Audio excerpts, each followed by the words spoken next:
મનહરભાઈ તમને પૂછું છું કે એ તર્ક એ છે કે વિકાસ રાજ્ય કરી રહ્યું છે એટલે દેવું તો થવાનું છે. હું એક ખેડૂતનો દીકરો છું હેમંતભાઈ. હું એક ખેડૂતના દીકરા તરીકે એટલું વિચારું કે મારે જે ખર્ચ કરવાનો હોય એ ખર્ચ કર્યા પછી મને બદલામાં શું મળ્યું, એ વસ્તુ મને દેખાય છે કે નથી દેખાતી.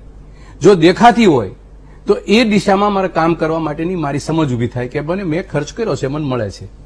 પ્રશ્ન અહીંયા બધા મિત્રોએ વાત કરી કે દેવું કરાય અને દેવામાં વાંધો નહીં, વજુભાઈ પણ માને, આપણે બધા માનીએ, હું પણ માની લઉં કે દેવું કરાય, પણ આ દેવું જે થાય છે એ દેવામાં આપણને આપણા રાજ્યની અંદર 4 લાખનું દેવું થાય છે, એના બદલે 4 લાખ કરોડનું દેવું થાય છે કે 5 લાખ કરોડનું દેવું થાય છે, એના બદલાની અંદર રાજ્યની જનતાને શું મળ્યું.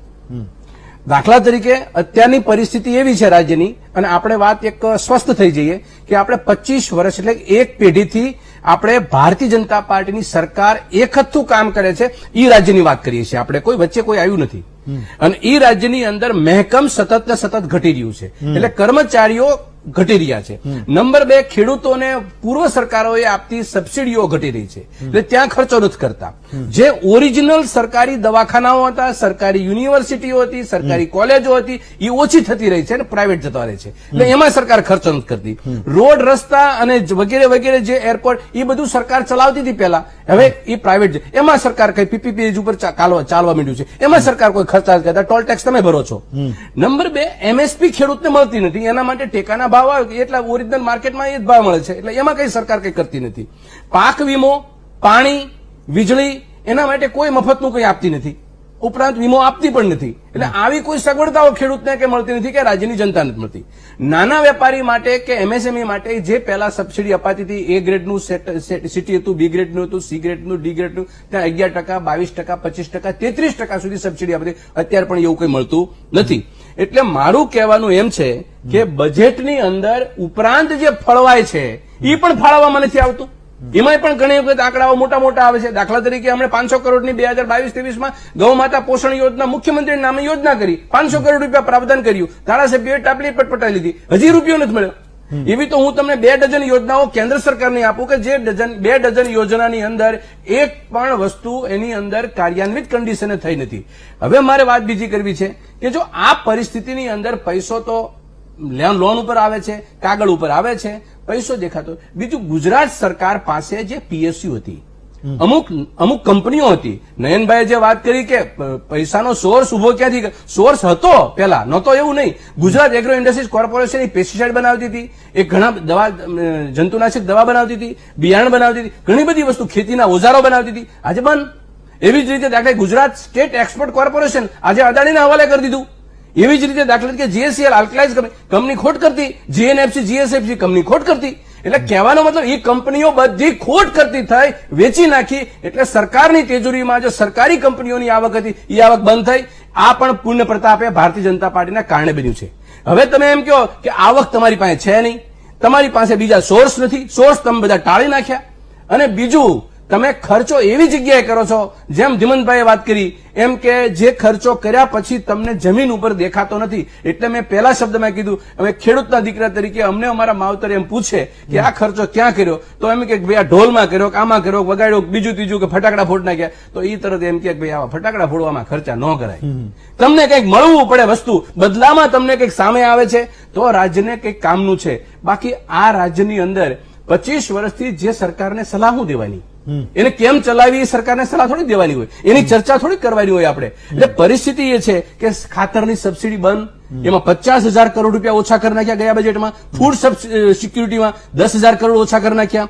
પીએમ આવાસ યોજના, એની ખુદની યોજના, પ્રધાનમંત્રીનું નામ લાગ્યું છે, 11% સબસિડી ઓછી કરી નાખી. પીએમ કિસાન યોજના, એનું નામ લાગ્યું છે, એની અંદર 8,000 કરોડ રૂપિયા ઓછા કરી નાખ્યા. એટલે મારું કહેવાનું સાહેબ એમ છે કે ખેડૂતને ઉભો કરવો હોય, નાના વેપારીને ઉભો કરવો હોય, એ તો તમારી પાસે ગણિત નથી રહ્યા, કારણ કે તમારી પાસે કાવડિયા નથી. હવે કાવડિયા નથી એટલે તમે બહારથી લાવો છો, બહારથી લાવો તો પૈસા વાપરો છો ક્યાં, એ દિશા તમારી પાસે નથી. એટલે ખાટલે મોટી ખોટ છે કે તમને વાપરતા પૈસા આવડતું નથી. એટલે હું ઘણી વખત કહું છું, આ 25 વર્ષની ભારતીય જનતા પાર્ટી નથી પૈસો વાપરતા આવડતો, નથી સમય વાપરતા આવડતો, કે નથી પાણી વાપરતા આવડતું, કે નથી વીજળી વાપરતા આવડતી. આ 4 વસ્તુ જેથી વાપરતા આવડશે તેથી ગુજરાતનું ભલું થશે. હેમંતભાઈ, જમીન ઉપરની વાત આપણે કરવી હોય અને જો ગુજરાતને આપણે ધ્યાનમાં રાખવું હોય અને રાજનીતિની વાત કરીએ તો રાજનીતિમાં સત્તાના 4 ધર્મો છે. એમાં શિક્ષણ એની પ્રજાને આપે, જનતાને આપે, વિનામૂલ્ય આપે અથવા તો એને બહુ માથાકૂટ વગર આપે, સરળ આપે, ઉચ્ચ શિક્ષણો આપે, અને આરોગ્ય આપે, રોજગારી આપે, એના 2-3 પેટ ભરવાના પૈસા કમાઈ શકે એટલી રોજગારી આપે, અને ચોથું સુરક્ષા આપે. રાજ્ય સરકારે આમાં ખર્ચા કરવાના હોય, એ ચાહે સરકાર કોઈ પણ હોય. હવે આ સરકાર પાસે આ 4 માંથી કમ્પ્લીટલી હાથ બહાર કાઢવા માટે જઈ રહી છે. 2 માં તો ઓલરેડી શિક્ષણ આરોગ્યમાંથી કાઢી દીધા. રોજગારી માટે તો એ કહી દેશે કે ભાઈ તમે પકોડા તળ લો. હવે વાત રહી આ એક બાબત રહ્યું. હવે જે સરકાર સુરક્ષા, સેવાઓમાંથી હાથ પાછો એ સેવામાંથી હાથ બહાર કાઢ લો એટલે સરકાર પાસે કોઈ કામ જ નથી હોતું, માત્ર ને માત્ર શેઠગીરી કરવી. હવે શેઠગીરી કરતા કરતા તે જો જનતાને સામે જનતા અપેક્ષા લઈને સરકાર પાસે શું જાય છે, અને પોતાની પાસે જે મિશનરી હતી, મિકેનિઝમ હતું, ઇન્ફ્રાસ્ટ્રક્ચર હતું, એસ્ટાબ્લિશમેન્ટ હતું, એ વર્લ્ડ લેવલ આવડે. ભારત સરકાર પાસે 250 પ્રકારની કંપનીઓ હતી, સરકારી કંપનીઓ. આજે 25 નથી રહી. એવી રીતે ગુજરાતની અંદર ઘણી બધી કંપનીઓ મહેકમ ઘટાડી અને તમે પૈસા બચાવો છો અને તમે સેન્ટ્રલ વિસ્ટાના પ્રોજેક્ટ મૂકો છો સાહેબ. તો આ પરિસ્થિતિથી દેશને ચલાવવો અઘરો પડી જાય. 2019 ની અંદર વર્લ્ડ બેંકે આપણું ભવિષ્ય ભાંકી નાખ્યું છે કે આ દેશની અંદર અફડાતફડી, બેરોજગારી અને કઈ ને કઈ રીતે પરિસ્થિતિ નાજુક થવાની શક્યતા છે, અરાજકતા સુધીની વાત કરી દીધી છે. હું તમને એક નાની એવી વાત કરું, સાથે મારી વાત પૂરી કરું. 1995-96 માં એક ગુજરાતના પાઠ્યપુસ્તકમાં એક પાઠ આવતો હતો. એનું નામ હતું લોર્ડ વિલિયમ બેન્ટિંગ ને રાજારામ મોહન રાય. આ પાઠ મેં વાંચ્યો એક વખત. હું તો કહું છું બધા લોકો એને ફરીવાર આ રાજ્ય સરકારને વિનંતી કરું છું કે આ પાઠ ફરીવાર ન હોય તો મૂકે. આની અંદર 1828 ની અંદર આ બંને વ્યક્તિ આ દેશની અંદર કામ કરતા હતા. લોર્ડ વિલિયમ બેન્ટિંગ વોઇસરોય તરીકે આવ્યા અને ત્યારે રાજારામ મોહન રાય સામાજિક સેવાની પ્રવૃત્તિ કરતા હતા. હવે આ વ્યક્તિઓએ એને તે તળિયા ઝાટક તેજુરી અત્યારે જે માથે થઈ ગયું એવું હતું. અને એ લોકોએ કેમ રાજ્ય દેશ ચલાવ્યો છે એની અંદર પરિભાષા લખી છે. એ પરિભાષા પાઠ વાંચે આ રાજ્ય સરકારને વહીવટ કેમ કરાય ને નાણાંનો ઉપયોગ કેમ કરાય એ પાઠમાં તલસ્પર્શી અભ્યાસ મૂકેલો છે. સરકારે પાઠ અત્યારે બંધ કરી દીધો છે. પણ બીજી એક વાત તમને એક મૂક્યું કે રાજ્ય સરકાર પાસે ઇન્ફ્રાસ્ટ્રક્ચર ફેસિલિટી ઉભી કરવા માટે એપીએમસી નો એક સામાન્ય દાખલો આપણી પાસે હતો. બેઝિક માળખું હતું, એની પેરેલલ એપીએમસી ઉભી કરી દીધી. હવે ઓલું માળખું પડી રહ્યું. હવે તમે ત્યાં પૈસા ફંડ ફાળવવાનું તો બંધ કરી દીધું. હવે તમે રણીધોણી વગરની એપીએમસી કરી દીધી. હવે ત્યાં પ્રાઇવેટ થશે. સાહેબ તમે મને કહો, સરકારોએ 25-25, 30-30 વર્ષ સુધી એ સંસ્થાઓ ડેવલપ કરી છે. એ સંસ્થાઓની સુદૃઢતા બનાવવા માટે 2 પૈસા ના ખર્ચ્યા, પણ પાડી દેવા માટે 2 પૈસા ખર્ચવાનું શરૂ કરી દીધા. એટલે હું તમને કહું, આ ધરાશય કરવાનું કામ જો આપણે સોચ હોય એટલે એ શાસક વ્યક્તિઓનું કામ છે. એ શાસક આ વિચારે તો કરે. અને 156 ડબ્બાવાળી ટ્રેન છે, 2 એન્જિન છે, એટલે એમાં કઈ તકલીફ નહીં. ધુમાડા કાઢે ગમે તે કરે, આપણે તો સહન કરવાનું છે. આ વાસ્તવિકતા છે. અમારે ત્યાં તો અત્યારે તો નમો જ્યાં સુધી ભાષણ કરતા બરાબર, કમોય ભાષણ કરવા આવ્યા છે, બેહાડી તો એને. એટલે વાસ્તવિકતા થઈ ગઈ છે અત્યારે. એટલે આ એક રુદન છે અમારું. આ કોઈ પેલી વાત નથી, રુદન છે. નયનભાઈ છે એ સૌમ્ય ભાષામાં બોલતા હતા, પણ એક એક શબ્દ સમજવા જેવો હતો. શબ્દ એ વાસ્તવિકતા હતી કે સરકાર પાસે આવકના સોર્સ ઉભા ન થાય, પોતાના સોર્સ ટેક્સમાં 45 લાખ કરોડ રૂપિયાનું દેશનું બજેટ હવે 25 થી 30 લાખ કરોડ રૂપિયા તો ટેક્સ દંડા મારીને દંડ કરી ઉઘરાવે છે. તો તમારી પાસે પેલી આવકના સોર્સિસ સરકારે ઉભા કરવા પડશે. સરકારે મહેકમ ઘટાડ્યા વગર એને પગાર આપવા પડશે. ખાનગી કોન્ટ્રાક્ટ વાળાને છૂટા કરવા પડશે. અને લોકોની જે જવાબદારીમાં આવે છે એ જવાબદારી નિભાવવા માટે પૂરતું એને વેતન નહીં મળે ત્યાં સુધી આ અફડાતફડી અને અરાજકતા અને ભ્રષ્ટાચારની પરિસ્થિતિ ઉભી આપણા દરવાજા પાસે રહેશે. અને મંદિરો પાસે ને એક્સ પાસેથી ને વાય પાસેથી આપણે જે નાણાં ઉઘરાવવા પડે છે એ પરિસ્થિતિમાં બહાર આવશું. દેવું કરીને કરવું એ તો ઠીક છે કે હવે આપણી પાસે કોઈ વિકલ્પ જ નથી. દેવું કર્યા છૂટકો નથી. 50,000 કરોડ લ્યો ને 35,000 તમે વ્યાજ ના ચૂકવો એટલે તમારી પાસે વિકલ્પ શું છે? લેવું જ પડે. આપણે એની સારી વાત બોલી તો બોલી શકાય, પણ તમારી પાસે સારો વિકલ્પ હોત તો તમે દેવું નહોત કરવાના. દેવું માણસ ક્યારે કરે? જયારે આંબી ગયો હોય ત્યારે દેવું કરે. રાજ્ય સરકાર દેવું ક્યારે કરે? આંબી ગયું હોય ત્યારે દેવું કરે. દેશ ક્યારે કરે દેવું? આંબી ગયો હોય તો દેવું પડે. હવે તમે શોખથી કરો છો, તમારી પાસે અઢળક પૈસા હોય, કામ બીજા અમુક સ્ટેટ છે જે કન્ટ્રી નથી કરતા દેવા, એ તો આવી જાય. બ્રુનેઈ છે જે એની પાસે ખજાનો છે, નથી કરતા દેવા.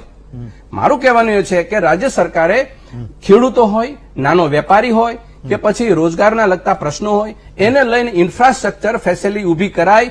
સેન્ટ્રલ વિસ્ટા પ્રોજેક્ટ તો આપણે પછી કરી શકાતો. એ વાત ગળે જનતાને ઉતરી પણ જાય છે. પ્રશ્ન એ નથી. ગળે ઉતરતાની સાથે પાછલા દરવાજે જે ભારતીય જનતા પાર્ટીની સરકાર જે કરે છે ચર્ચા ખરેખર એ વિષય સાથેની બહાર આવતી નથી. હું તમને એક નાનો દાખલો આપું, એક આપણે વિષય કરીને કે ખેડૂતના માટે NSSA નો 2013 નો રિપોર્ટ જે અત્યારે ગુજરાતના ખેડૂતોનું એક ખેડૂત માટે દેવું બરાબર 28,667 હતું. એક્ઝેક્ટ 10 વર્ષ પછી આજે કેટલું થયું? 97,000 સમથિંગ હતું. હા, 56,567. ઓકે. તો આ ડબલ થઈ ગયું. જે 10 વર્ષ પહેલા હતું એના કરતા ડબલ થઈ ગયું. તો ખેડૂતને દેવું કેના માટે કરવું પડ્યું? ચલો સરકારને તો એને વિકાસ કરવો હતો, આ કરવું, બીજું ત્રીજું, એને અત્યારે લોન કોઈ નથી આપતું. તમને તો કોઈ લોન નહીં આપશે દેશને, ગુજરાત સરકારને કોઈ લોન આપશે. એક સમય તો એવો આવશે કે તમને પણ લોન કે લેતા બંધ થઈ જશે. એટલે મેં લોર્ડ વિલિયમનો દાખલો, વિલિયમ બેન્ટિંગનો દાખલો આપ્યો કે તમને કોઈ એક સમય સમજી લો કે તમને આખા દેશમાં કોઈ લોન નથી આપવાનું, ત્યારે આ દેશની જનતાનું 140 કરોડની જનતાનું શું થવાનું છે? આજે પરિસ્થિતિ ખેડૂતોની જે છે એવી કાલે આખા દેશના લોકોની નહીં થાય એની ખાતરી શું? જે રીતે ચાલી રહ્યા છો એ રીતે તમે વ્યાજ ચૂકવવા માટે વ્યાજ લ્યો, એ સિમ્ટમ્સ સારા નથી. હવે તમે એમાં ગમે એટલા ફેરફારો કરી શકો, તમે ગમે એ કાન ઊંચા પકડાઈ શકો. પ્રશ્ન અહીંયા એ છે વારંવાર છે, પ્રશ્ન વારંવાર એ આપણા સાથે થાય છે કે રાજ્યની અંદર જે પરિસ્થિતિથી જે વહીવટ થાય છે એની અંદર પૈસો ક્યાં વપરાય છે એની અંદર મેં 4 બાબત કી જે સોક્રેટીસે કીધેલી વ્યાખ્યા હતી કે શિક્ષણમાં, આરોગ્યમાં, રોજગારીમાં અને સુરક્ષા પાછળ જ્યાં સુધી સરકાર દે ધ્યાન છે ત્યાં સુધી જનતા તમારા સામે આવી અને હસતું મોઢું નહીં રાખે. અને આપણું જનતા તરીકે સરકારનું મુખ્ય કામ અને ધર્મ એ છે કે સરકાર જયારે સામે જનતાની સામે આવે ત્યારે જનતા મોઢા ઉપર સ્મિત હોય. આ બેઝિક રાજનીતિનો વ્યાખ્યાનો ડેફિનેશન છે અને એ વ્યાખ્યા પ્રમાણે આપણે સરકારનું વહીવટ કરવો જોઈએ. એ તો એવું